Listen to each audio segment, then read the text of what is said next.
Welcome back to our room. We will have a video bridge with Glasgow. And I want now maybe to quickly introduce at least countries people are coming from. Yeah, maybe still light on. Yeah. So we have people from Netherlands. Yeah, you can lift your hands. Yes. People from France. Hello. Yes. Hello. From Lithuania. Hey. Spain. Hola. Germany. Hi. Finland. All right, so that's Ireland. Ireland. Yes, yes. Ireland. Okay, and we arranged this live sharing of good practice with Grainne from Glasgow, because Glasgow is also attempting to start City of Learning initiative, and Grainne was working also with UK RSA Cities of Learning. So we agreed that you will be sharing some good practices, also the way it goes in Glasgow, some lessons learned, and so on. So I will give floor to you, or the screen, because you're also on screen and slides are visible. I think the plan was to have around half an hour sharing and then asking questions, maybe discussions, up to 45 minutes in total, sharing and questions. Okay? That's fine. So, yep. We're ready. Hi, well, thanks, Nereus, and hi, everyone. Great to see such an international gathering of people. And I'm delighted to, to be able to join you and share some of the lessons that I've gleaned from contributing to co-developing the blueprints for the Cities of Learning UK last year, where we worked with the cities of Brighton, Plymouth and Manchester. And as Nereus said, I'm also currently trying to get the idea, gain support for the idea in Glasgow and identify how we can take things forward there. So those are the things I'll cover. And just finish off as well, looking at how I've communicated the value of a learning city approach, in case that's helpful to you as you're helping cities yourselves. So just a little bit about me. I'm Grainne Hamilton. I'm a member of the We Are Open Co-op.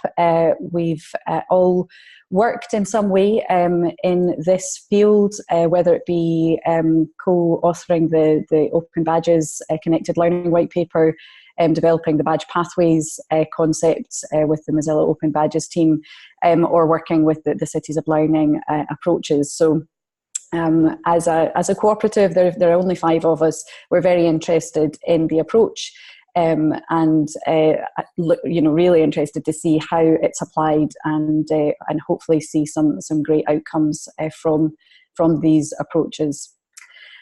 So I thought I would start just by giving a quick overview of the Cities of Learning UK approach. I know you have had a look at that already, but I'll pull out some of the key things that we did when we were developing the blueprints and how we worked with the cities. So as mentioned, we worked with 3 cities. They are different types of cities. So Plymouth is quite a rural city, quite small. It has it has an existing close network and partnership working approach within the city.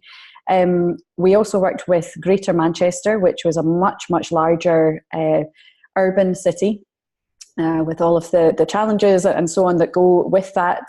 But again, has pockets of partnerships and organisations coming together, and actually a very clear vision of how they want to support successful outcomes for citizens within the city. And then Brighton, which is again a smaller size city, somewhere in between Plymouth and Manchester in terms of their sort of demographic. So in each of the cities, we pulled together a group of people, and that really started quite organically. In Plymouth, for example, I was working with a client in Sussex, and he mentioned someone he knew who was very interested in the work they were doing in Plymouth, someone called Simon Wainwright. And I got in touch with him, explained a bit about the approach and the idea. And he works for the City Council in Plymouth, and he could immediately see how the approach could be really helpful to a number of strategic priorities for the council.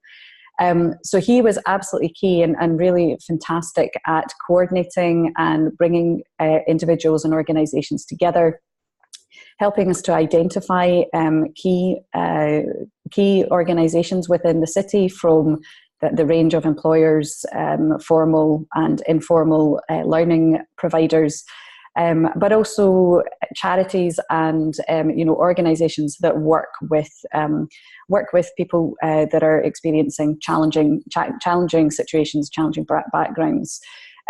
So he was very key in helping us to get that core stakeholder group together from organisations right across the city. And what we did with them was map skills, needs and gaps across the city. So employers were very helpful in that context. Who are the key employers in the city? What are your skills needs? Are you getting people coming through to you that have the range of hard and soft or employability skills that you're looking for? What is the wider picture? So you're obviously a city, but what's your wider regional picture? And in terms of preparing young people within the city for the sort of wider workforce that is global, in a global context, are there any gaps in the skills that you're seeing there? We then identified a key demographic to start with in each city. So actually all of them came up with the same kind of demographic, which was young people between the ages of 14 and 24.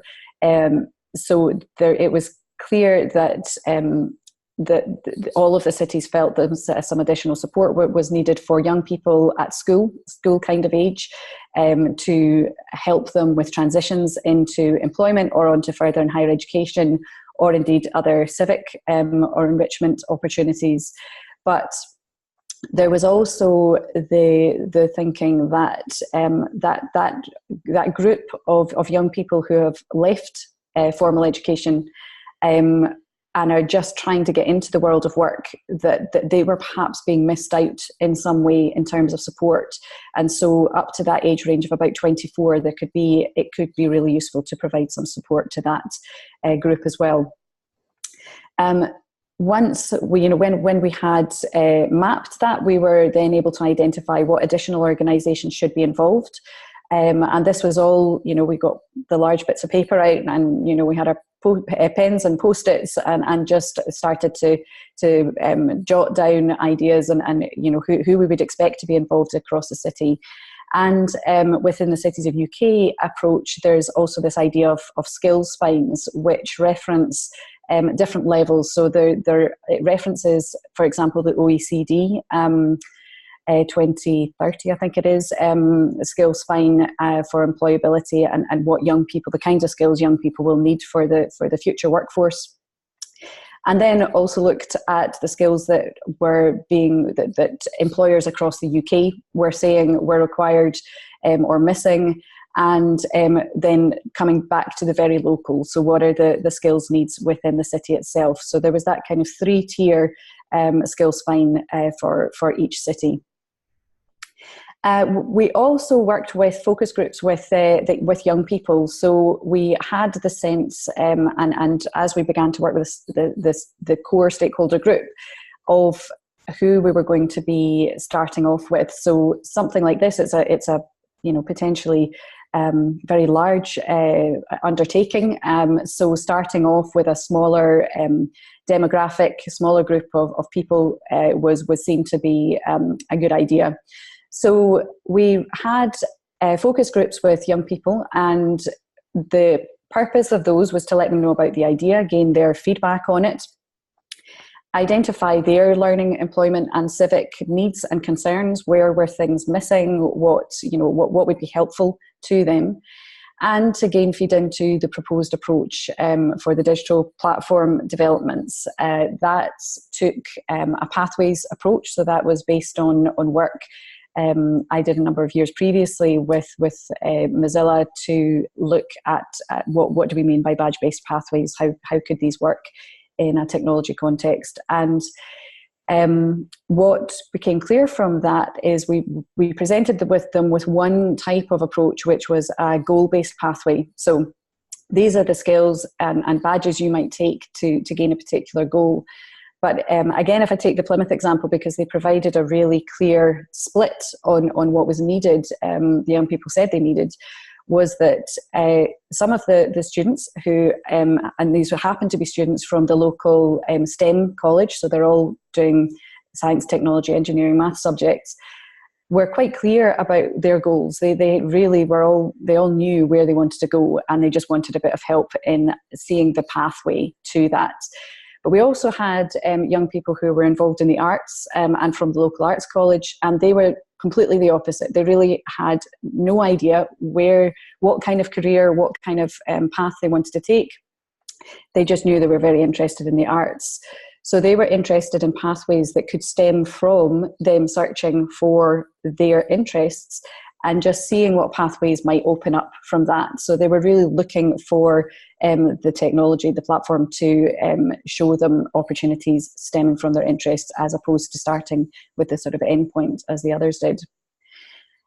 We also ran workshops with opportunity providers. So part of the approach is to connect open badges to opportunities, be that learning, employment, or civic opportunities. So it was key for us to work with organisations who might actually provide some of those opportunities, whether that be a work placement or it might be a tour of their organisation, so people can have a better understanding of the kinds of skills required for it, or whether it be a further higher education learning provider, or some kind of civic opportunity provided by the city. So that was key, and in fact that whole aspect of making sure that the core stakeholder group were really comfortable with the technology and the approach was very important. So we spent a lot of time helping them to go presenting on open badges, badge pathways, badge profiles, the kinds of technology that they would be that this would build on, so that it wasn't an abstract concept. They could visualize that. So the key things that came out of that work was the importance of having key coordinators, an anchor organisation within the city who would really be available to facilitate, to organise meetings, to bring people together, to remind people that meetings were going to happen, and so on. All things which take a lot of time, and you have to have someone to actually take that work forward. So that was clearly important. Actually, when the project moved on to the next phase of piloting, the applications for being part of the pilots, Greater Manchester's wasn't quite as. It just didn't have the same level of input to it as the applications from Brighton and Plymouth.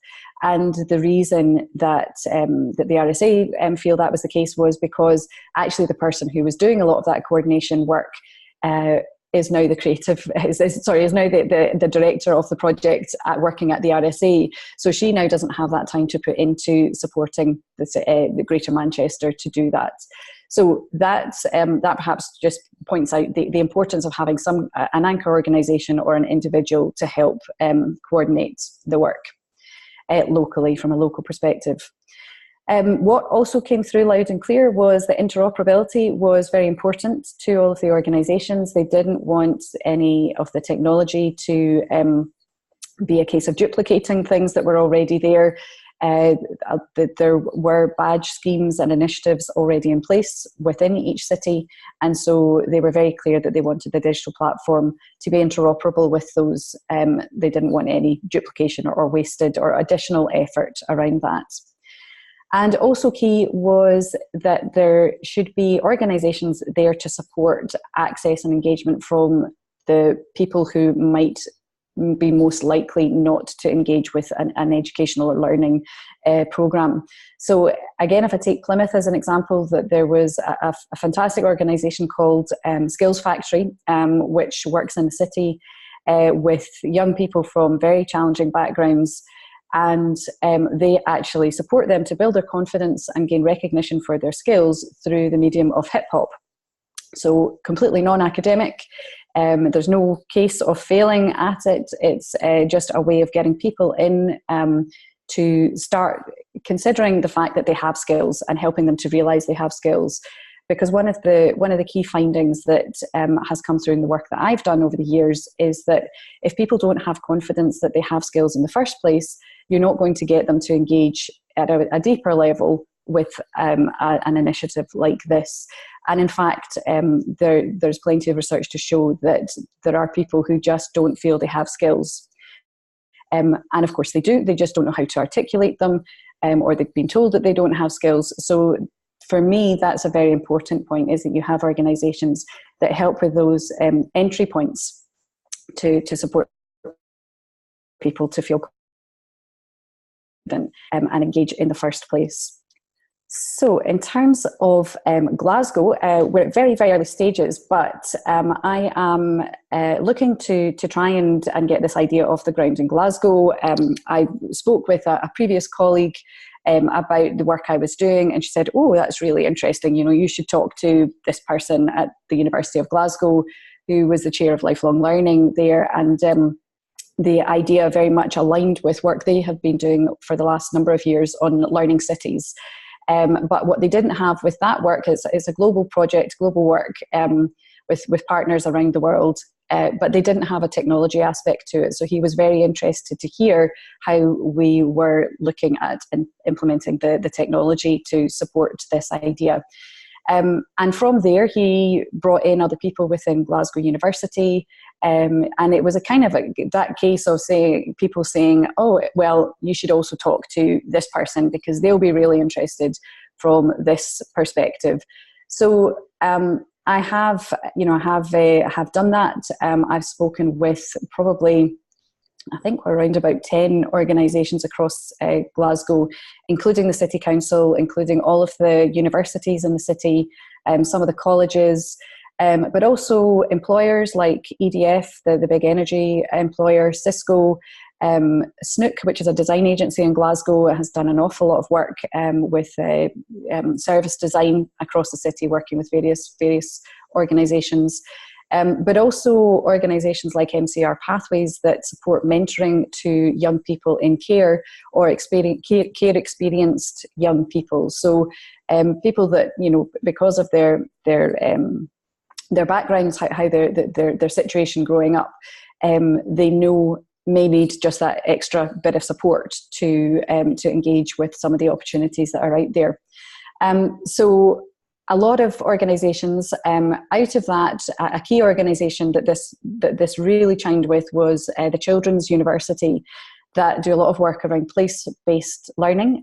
They encourage family and community learning, and they have an existing awards framework, which they actually engaged We Are Open to help them think through how they could use open badges to open up the visibility and the shareability of their award framework, and promote greater engagement with it. So what has happened through engaging with all of these organisations is it has become clear that they all have strategic priorities that this work could support them with. But that there are some organisations that engage with the other organisations as well. So an organisation like the Children's University is one of those. It actually has connections with all of the universities and others to support that access to learning and support better opportunities for kids. Particularly, they're looking at kids from disadvantaged backgrounds.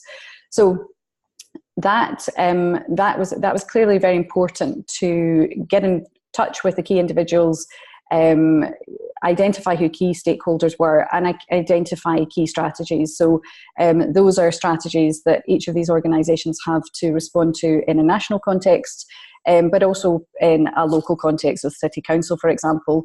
But some of the things that are important to them are national strategies like developing the young workforce, which is a key strategy in Scotland at the moment, widening access, raising attainment, and so on. So what I would do would be to just do my homework on the organisation and look at what were their key strategic priorities. And make sure I could, communicate how this approach could help support their priorities. And everyone I've spoken to immediately gets it. They can just see how this could be really helpful to them.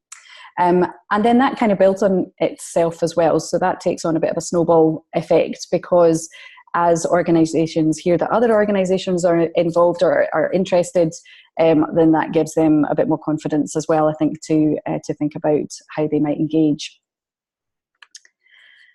So in terms of that communicating the value of the Learning City approach, I took an approach which we always, just go back there, an approach we always take with We Are Open, which is to start off by defining the cast. So who are the people we're trying to reach? And so we tend to develop personas when we're working with organisations or projects to get started, so that we can ensure that everything we're considering and developing is always linked back to the people it's intended to impact. Then I would look at, why are we doing this? What's going to be the benefit of it, and how will we do this? So in just last week, for example, I was invited to deliver a seminar for the Children's University and Children in Scotland that they had put together, which was looking at opening the school gates and raising attainment for young people growing up in poverty. So I started off with a couple of people, happened to be real people, changed their names obviously, but I gave them local locations so that because people from the city could then relate to that. They know those areas of the city. They'll have an awareness of some of the challenges presented by those areas. And from there was able to discuss these two different, these people who have two different trajectories. They have different outcomes in their lives, and then look at where they are now, so that I could see I could discuss what was it that actually made a difference to these two people. So I provided an update on both of them, one of whom had retired at the age of 40 with a highly successful business, doesn't need to work again, keeps fit, but again came from that challenging and low-income background. And the other one who is drifting, really doesn't know what she wants to do, and tries things but drops them. So what was the difference? So for this, I created a model, and I'm grateful to my colleague Brian for turning this into a nice visual graphic of this, which pulled together the different things that my research have shown could make a difference. And again, I linked that back to the people whose stories I'd shared. So for me, that comes down to opportunities for skills development, having high expectations and exposure to opportunities. Underpinning that as well, my research has very much shown the importance of grit, of that idea of grit, determination, and perseverance, as Angela Duckworth might characterise it. But having shown this is why we would want to take this approach, then it was important to move from that to how is that going to work? So these are the things that we've identified are important. So how are we going to support those important things with technology? And first of all, it does require people to understand what the technology is. So I would break down how we would be using open badges, badge profiles, and badge pathways, and try to just succinctly get across what their purpose was within the approach. So open badges to provide recognition of skills and learning wherever it happens. Badge profiles, and the work that I've done on badge-based pathways very much shows that they can be really important in helping people to identify patterns, to gain a sense of confidence in their skills, understand that they have skills in the first place. So again, can be really important for those people who are lacking confidence and don't feel they have skills, but also can be used to help people identify intrinsic motivators. So if you're beginning to build up lots of badges recognizing particular skills, then that can sometimes be a light bulb moment where you hadn't really realized that was a skill, it was just something you did. But that can help with identification of intrinsic motivators, which we know from the research that can help people to overcome challenges, stay the course, and feel motivated to continue with pathways towards something. And finally, badge pathways. So how we were going to link badges together to opportunities, and how these pathways could help expose a variety of opportunities, including possible career paths that they hadn't thought of. So in the case of the artists, that was a clear benefit for them, being able to think that actually if they engaged with this, they would gain insights into a whole range of careers that they could, or other opportunities that they could follow or move towards, linked to their interest. And from the perspective of those who are very clear what their goal is, then actually having the means to move towards that goal. So badge-based pathways do provide opportunities to see what you have to do to move towards a goal, and in some cases the badges will allow you to actually get on with that and provide the evidence without needing to go anywhere else or engage with another organisation. So there was that aspect of then connecting skills to the opportunity or goal. And then finally, the approach I took was just to bring these things together. So connecting the who, the why, and the how. So providing examples of pathways. So again, it becomes something that's not just abstract, but that they can see an example and link it back to the story, the person whose story I shared earlier on. And then summarising how this digital platform and approach can support the people engaging to see a wide variety of employment, learning and civic opportunities, how those badges earned by them actually form pathways that can lead to a variety of opportunities, and skills development. So what badges or skills are needed to follow pathways towards an opportunity or goal.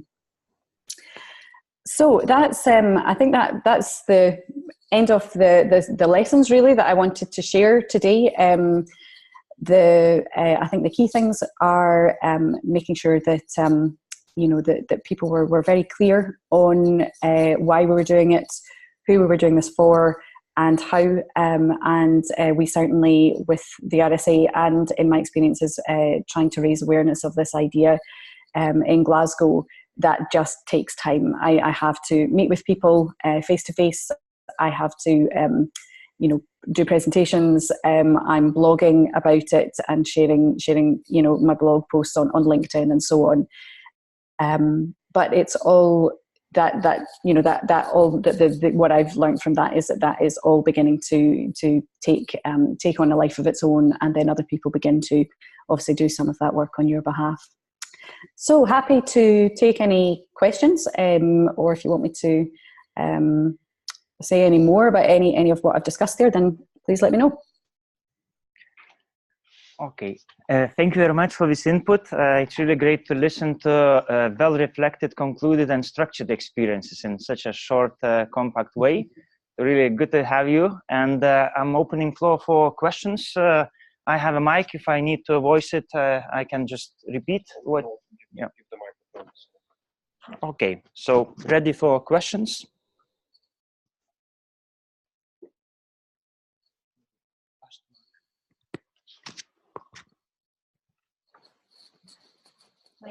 I'm just thinking. Markia will be after me or not? Yeah, I have a question. You are speaking about the connection. I'm Sandra from the Netherlands. Sorry. Hi. Hi. You were speaking about the connection with the employers or job opportunities. Yep. And is there, what I'm curious about or wondering, is there a risk? I'm not using the right words. So, but is there a risk losing the self-development, the personal development there when you start working and focusing on employee skills?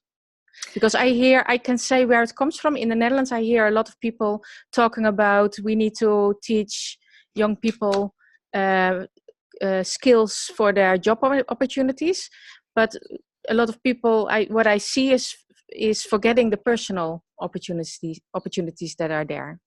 Personal development. Personal development, yeah. Yeah, great question.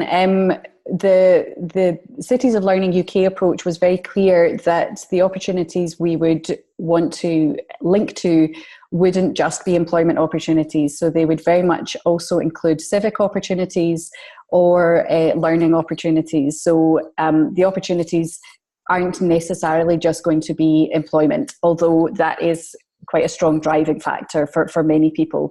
How is this going to get me a job that's financially rewarding, etc., that I'm going to enjoy, etc.? But no, the opportunities that we were looking at and we want to support, so we were wanting to support as part of that team, were other opportunities, which might be things like helping people to engage with the organisations themselves. So MCR Pathways, for example, that supports young people in care through mentoring opportunities. It might be, helping them to recognise that there are those opportunities available, which could be helpful for them just to articulate their concerns or their anxieties about where they're going, about their personal situation, and how they can deal with that, how they can how gaining input from someone else to help them with that. So for me, it's very important that it isn't just all about employment. And again, if I refer back to that example of Street Factory, that the point of that organisation is actually just to help people build confidence. What the approach they take is they have a teach to teach approach, which means that if you have gone through this program, which actually doesn't, there's no test, there's nothing comes out of it. It's purely just to help people recognize they have skills, be in an environment that's supportive and that they can feel comfortable in, because some of them come from very challenging home backgrounds. That they're also considering their personal behaviours. So they actually teach them things like, if you see an elderly person on a bus, get up and offer them the seat. And those things they actually find, are really important, that having other people say these things mean something in society and are important to you as a citizen of our society. So these are things that, you should be learning. And they've had some fantastic success stories. So one of the people that went through the programme, for example, now is on the West End stage in London, has a very successful career, and they bring these people back. So if you've gone through the programme, you come back and share your stories, because again, what I've been told by people that come from challenging backgrounds is that having someone who doesn't come from that background, they just think, well, you don't know what it's like. But if you have someone who has had that similar challenging background, and you see that they have achieved something which you just don't think is for you, you think that's other people can achieve those things but you can't, that really speaks to them. So from that perspective, the opportunities it may just be that you are building confidence in yourself and you're building self-awareness. And that, for me, maybe a real success indicator actually for a City of Learning approach, is that it's helped people to recognise that there are opportunities like that within the city that they can tap into to help themselves in a personal context. So I don't know if that answers your question. Okay, maybe someone else wants to ask.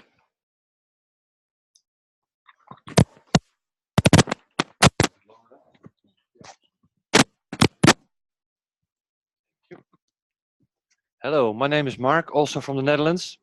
Hi. I was wondering, it's a whole phase of motivating people, motivating companies, motivating institutions. They're all separate worlds until the moment you bring them to one table and discuss a city of learning as a central theme. Did you meet any obstructions? And if yes, what were they? And how did you overcome the different perspectives? I mean, the different goals. Companies have other goals than institutions or social organizations. Can you tell me something about that? Sure. Yep. So, well, so far we didn't experience any obstructions with the Cities of Learning UK work, and I haven't in Glasgow. I think, you know, I'm not, well, in the UK as a whole, there are, and particularly in Scotland, I know more about, but there are a number of initiatives which actually do bring some of these organisations together. So, for example, with colleges, there's this concept of regionalisation where they will have input from local employers, other learning providers, so that there already are existing partnerships that support pathways into different and then pathways onto work as well. So some of those partnerships do already exist. So I don't know if that's something particularly exists in the UK or not, but it didn't seem to be a strange thought to bring these different organisations and working in different realms together. And you know, the employers could see that for this, for in terms of their talent pipeline, which I'm never quite keen on that term, but in terms of the people that they want to get into their organisation, the skills needs, they could see how this could be really helpful to them, because it could help them to set out and make people aware of the types of skills that will be needed for their organisation or their sector.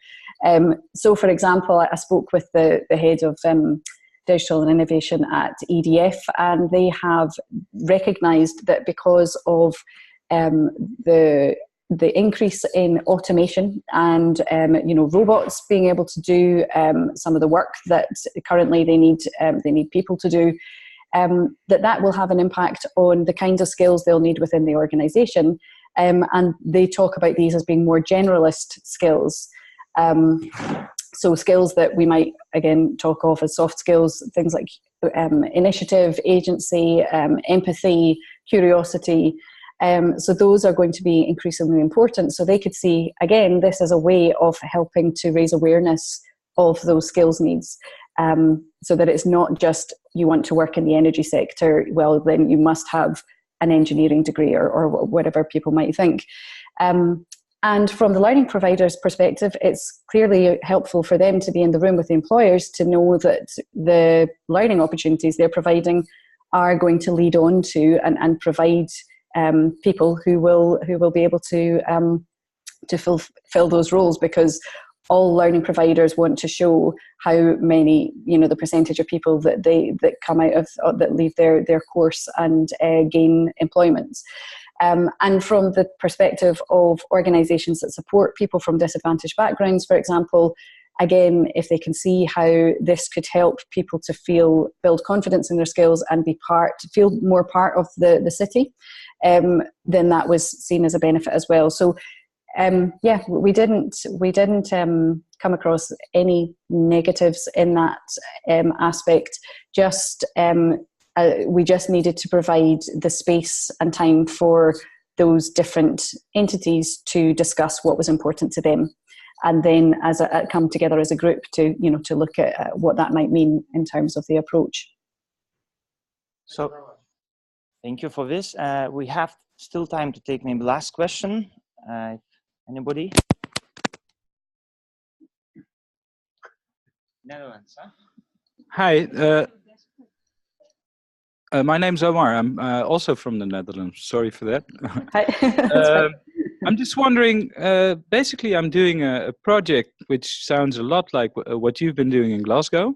I'm wondering about how did you collect all the different badges that somebody could earn? And did you have a perspective Because I'm looking at the badges over there. If you want to be a construction worker, for example, did you have like a setup of the worker skills that were needed in order to qualify for a post like that? Right. Yeah, so I should just clarify. This is an example of what a badge pathway could look like if we were taking the skills that Jamie has. So I haven't gone into sort of Jamie's story and how he reached the roles that he did.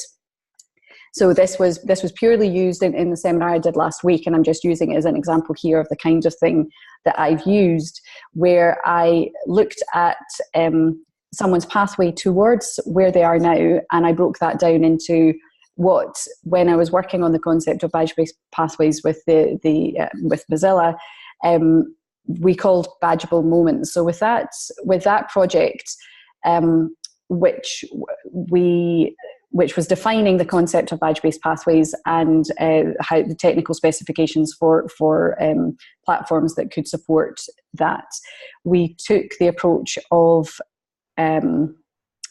interviewing people in jobs to see what were the stepping stones to your job, and they're really not obvious. One of the examples we shared was that we had was Brian Brennan, who was the chief architect of the Open Badge infrastructure, has a real mix of techie, what you would maybe say were techie, coding, programming skills, things he contributed to on GitHub, alongside extremely creative skills, so things like creative writing, philosophy courses. He was a DJ in his spare time. But actually, when we charted all of those, we could see that all of them had a real bearing on the job he did at Mozilla, way beyond. So it very much wasn't just the techie side of things, it was very much the creative side as well. And when we interviewed employers, so for example, interviewed the head of HR at Mozilla, she commented that they hire on curiosity. So it's a given that people can do the tech. That's a given. And they might judge that based on a degree, or they might judge it based on people's contribution to GitHub and open source projects. But it's the curiosity that is important, because that's the thing that's going to help people think about things differently. They want to develop solutions that are helping people that will reimagine how we do things. So Mozilla obviously was the incubator for Open Badges, which has helped us reimagine how we recognize learning and skills. So that was very interesting that the head of HR actually commented that its curiosity is the key thing for us. And when we interviewed someone who was an employer in the health sector, actually agency was the key skill they required. Some of the other elements they could teach, but having people who would be proactive, who had agency, that they could deal with all of the sort of things around care, such as managing conflict within families or dealing with high emotions in a care situation where someone had to go into long-term care. Those kinds of things, that actually the key for them was having people with agency. So this pathway here, or what we did with that project as well, was to create sample pathways of thinking about things as badgeable moments and helping people to see that actually some of those things that you do in your lives are just as important as the hard skills or the degrees or whatever it is that you're getting, and then charting how those things would add up to the final job. And in that project, it was just about employment. So that's what this is for. I've maybe gone off tack slightly in terms of what you're doing, but that was the purpose of this slide.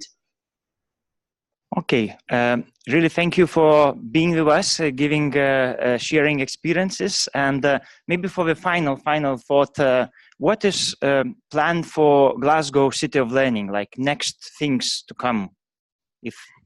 So like I said, still very much at early stages, but I have a meeting with someone else within the City Council, and they will be really key to deciding whether they would provide support for this, and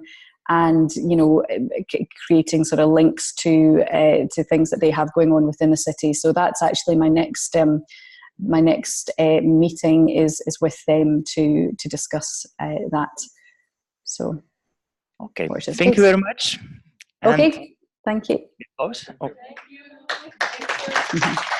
Thank you.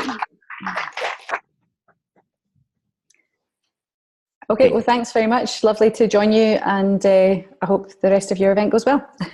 Yeah, Bye for now. we can update later on what we managed to achieve during this week, okay? Yep, great. Okay, thanks. Bye.